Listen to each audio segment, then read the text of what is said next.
سامعین محترم و حاضرین گرامی، آج انشاءاللہ العزیز دو چیزوں کے بارے میں ہم جانیں گے۔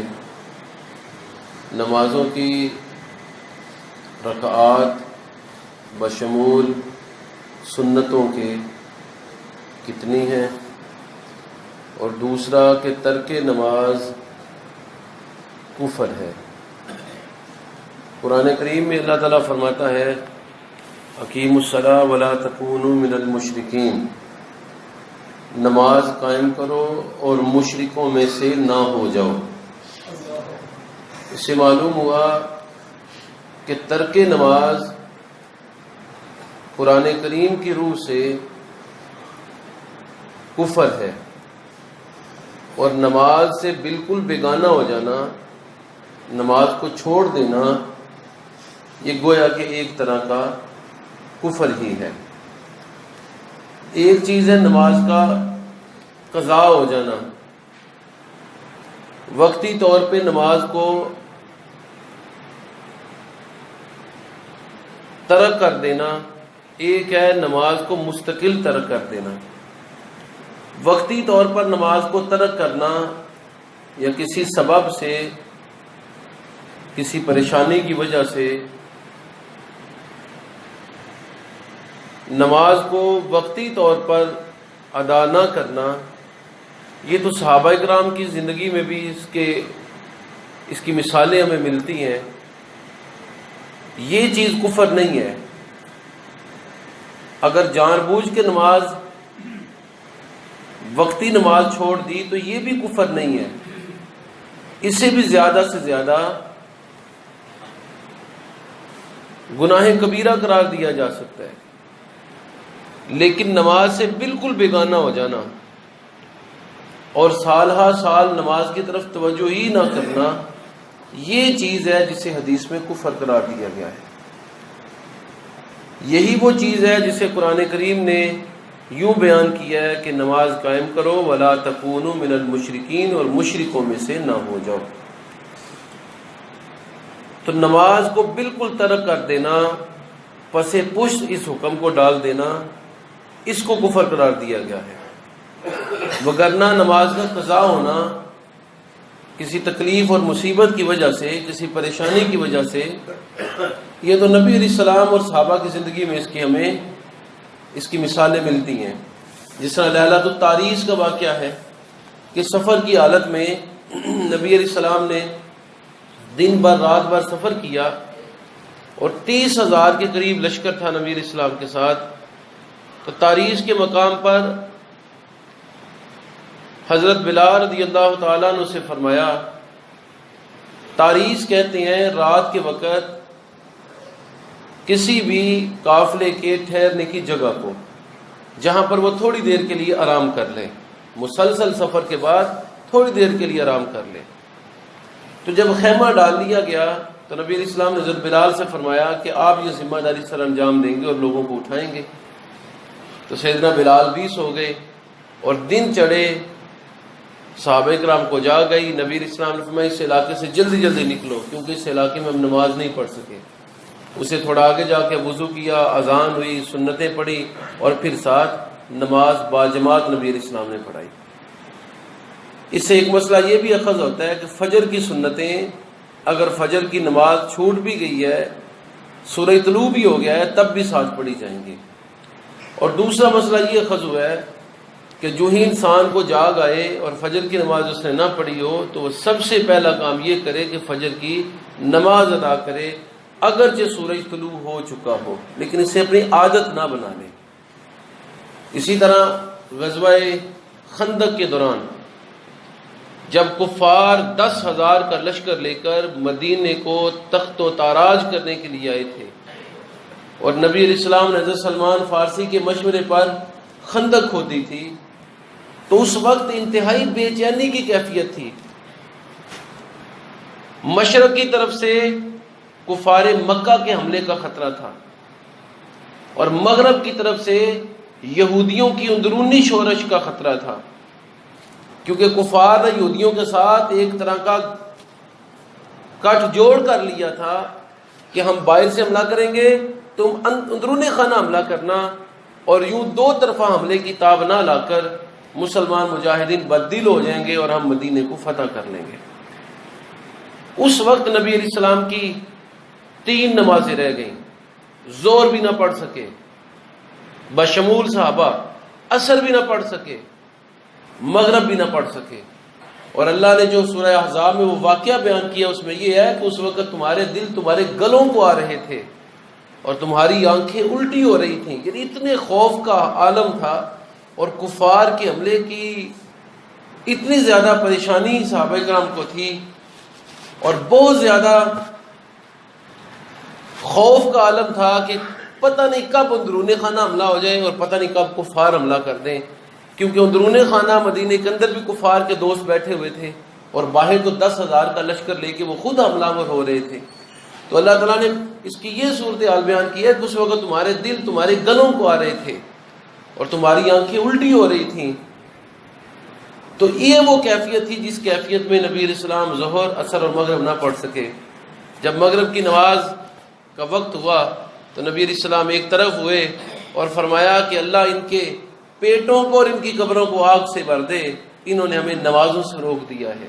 اور پھر نبی علیہ السلام نے وضو کیا۔ حضرت عمر نے عرض کیا میں نے بھی نماز نہیں پڑھی، تو نبی علیہ السلام نے وضو کیا اور اذان اقامت کے بعد آپ نے نماز پڑھائی صحابہ کو، پھر اس کے بعد دوسری نماز ظہر پہلے پڑھائی، پھر عصر پڑھائی، اور ظہر عصر کے درمیان کوئی نماز نہیں پڑھی۔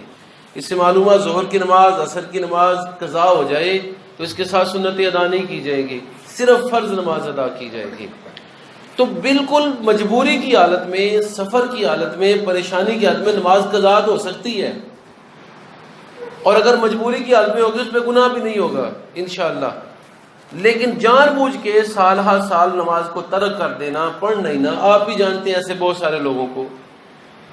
میری عملی زندگی میں بھی بہت سارے ایسے لوگ ہیں جنہوں نے سال ہر سال نماز سے رشتہ توڑا ہوا ہے، انہوں نے کبھی نماز کی طرف توجہ ہی نہیں کی، بلکہ بعض کو تو نماز پڑھنے کا طریقہ بھی نہیں آتا، اور اگر کبھی بچپن میں سیکھا تھا اسے بھی بھول چکے ہیں۔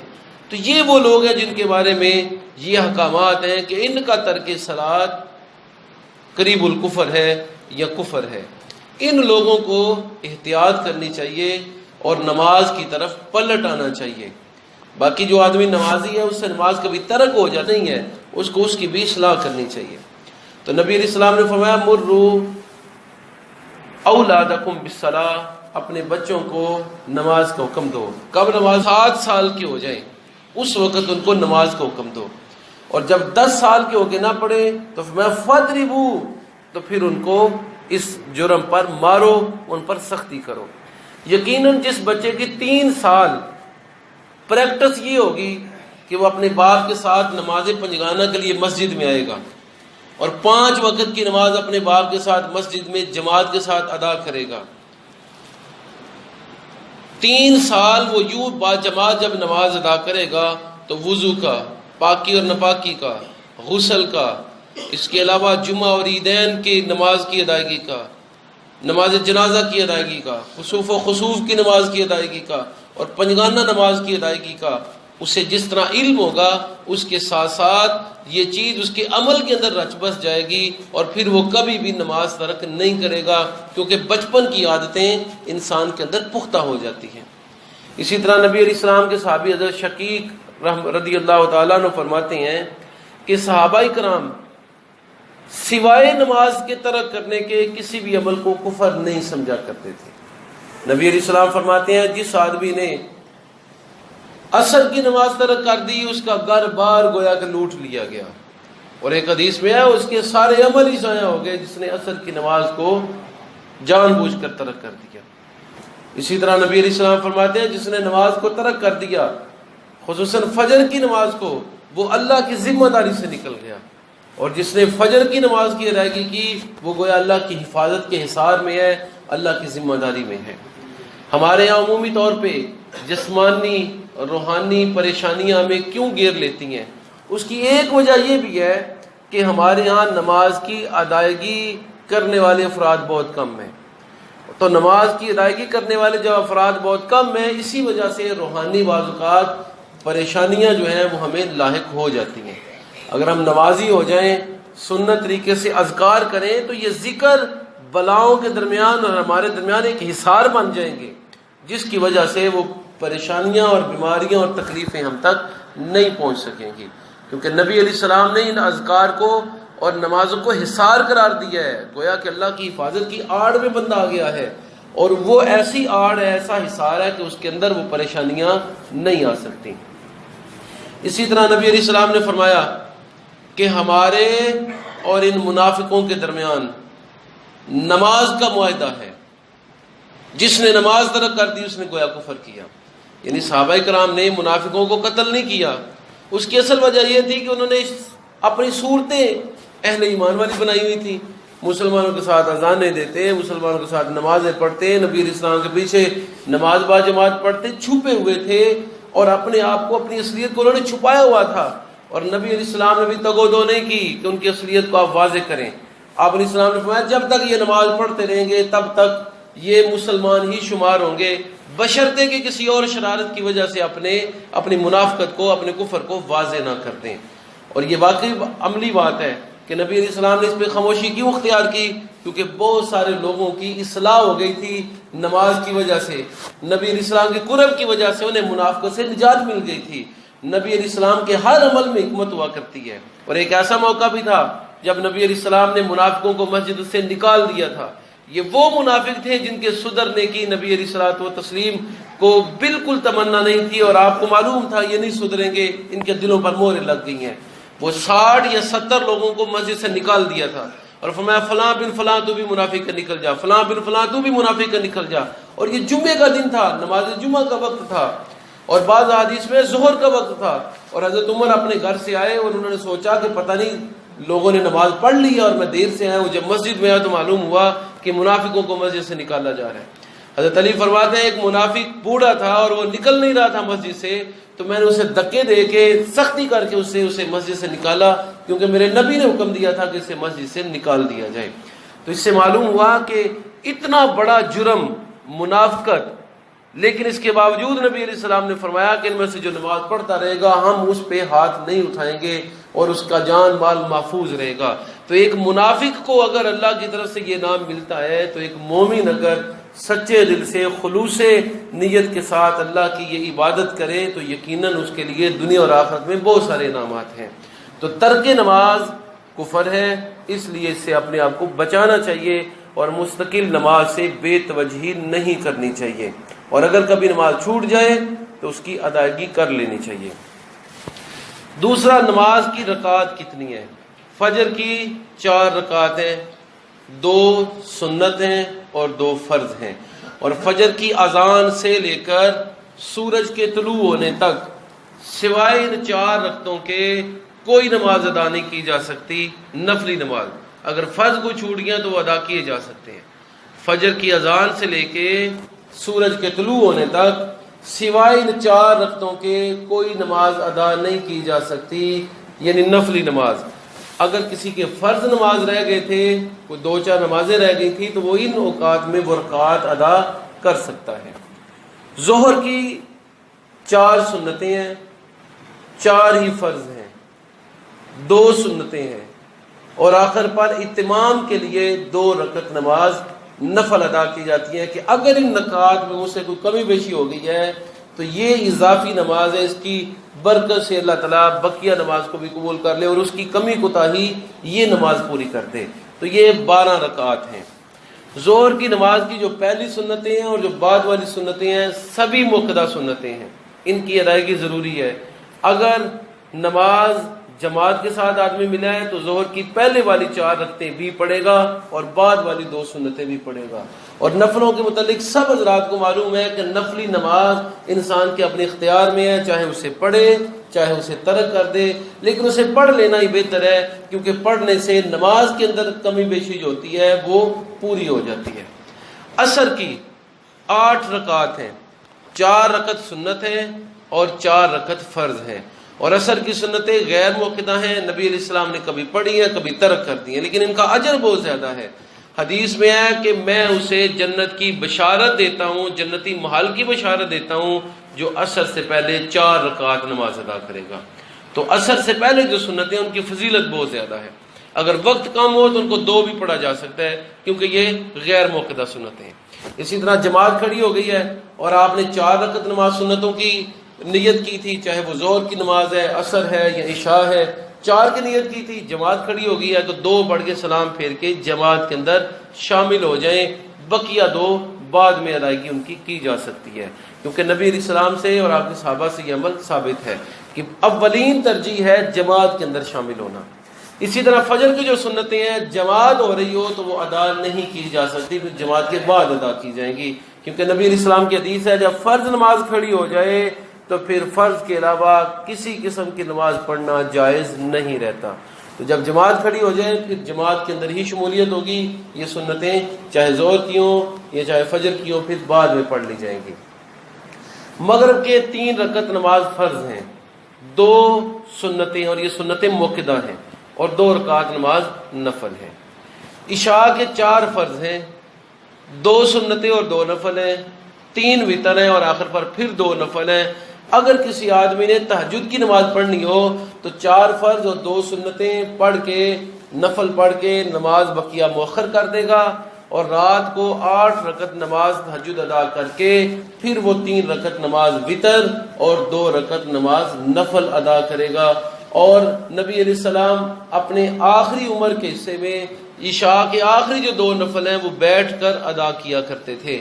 تو اس حوالے سے نفل اور نفلی نماز میں ویسے ہی اجازت ہے چاہے کھڑے ہو کے پڑھیں بیٹھ کر پڑھیں، لیکن بیٹھ کر پڑھنے سے اجر میں کمی واقع ہو جاتی ہے کیونکہ نبی علیہ السلام کی حدیث ہے کہ اگر کوئی نفل بیٹھ کر پڑھتا ہے تو اس کے اجر میں آدھی کمی ہو جاتی ہے. یعنی 4 رکعتیں پڑھے گا تو صرف 2 رکعتوں کا اجر ملے گا اور 2 پڑھے گا تو 1 رکعت کا اجر ملے گا. تو یہ نماز کی رکعات ہیں جو کہ مسنون ہیں. جمعہ کی نماز کی رکعات کتنی ہیں؟ جمعہ سے پہلے 2 یا 4 سنتیں ہیں، 6 بھی پڑھ سکتے ہیں اور جمعہ کے 2 فرض ہیں. جمعہ کے بعد 4 رکعت نماز سنتیں موقدہ ہے جن کو ادا کرنا نبی علیہ السلام کے حکم کے مطابق لازم ہے. پھر 2 رکعت نماز ہے غیر موقدہ ہے اور آخر پر 2 نفل ادا کیے جاتے ہیں. نفلوں کے اعتبار سے ہر شخص کو اجازت ہے ترک کر دینا بھی اور اس کو پڑھ لینا بھی. اسی طرح نماز سنت غیر موقدہ کے والے سے بھی اجازت ہے اسے پڑھ لے یا ترک کر دے لیکن مستقل اسے ترک نہ کرے. عیدین کی نمازیں اگر دیکھیں تو ان کی 2 رکعات ہیں اور ان سے پہلے بھی کوئی نماز نہیں ہے اور ان کے بعد میں کسی قسم کے کوئی نوافل نہیں ہے. ہاں جو عید کی نماز نہیں پڑھ سکا تو وہ اس کی جگہ پر 2 رکعت نماز نفل پڑھ لے گا. یہ حضرت انس بن مالک نبی علیہ السلام کی 10 سال جنہوں نے خدمت کی اس صحابی سے یہ عمل ثابت ہے کہ عید کی نماز نہیں پڑھ سکے تو پھر اس کی جگہ پر 2 رکعت نماز نفل کی ادائیگی کر لی جائے گی. تراویح کی نماز 20 رکعت ہے اور یہ 2 کر کے پڑھنا ہی افضل ہے اور یہ 20 رکعت نماز اس طرح ادا کی جائے گی کہ ہر 4 رکعت نماز کے بعد تھوڑی دیر وقفہ کیا جائے گا اور اس کے بعد پھر 4 رکعت نماز ادا کی جائے گی. تو 20 رکعت نماز تراویح ہے اور یہ نبی علیہ الصلوۃ والتسلیم کی سنت ہے اس نماز کی ادائیگی کرنا. اور صحابہ کرام کا اس پہ اجماع ہے کہ صحابہ اس نماز کو باجماعت پڑھتے رہے ہیں کیونکہ نبی علیہ السلام نے بھی 3 دن مسجد نبوی میں اسے باجماعت پڑھایا تھا. جو نماز جنازہ ہے اس میں رکعات تو کوئی نہیں ہے لیکن اس نماز کی جو تکبیرات ہیں وہ 4 ہیں. پہلی تکبیر کے بعد ثنا ہے، دوسری تکبیر کے بعد درود شریف ہے، تیسری تکبیر کے بعد میت کے لیے دعا ہے اور چوتھی تکبیر کے بعد سلام ہے بغیر کسی کلام اور کلمہ کے پڑھے. اللہ تعالیٰ مجھے اور آپ کو عمل کی توفیق برمت فرمائے، ہم سب کا خاتمہ بالخیر فرمائے. وآخر دعوانا ان الحمد للہ رب العالمین.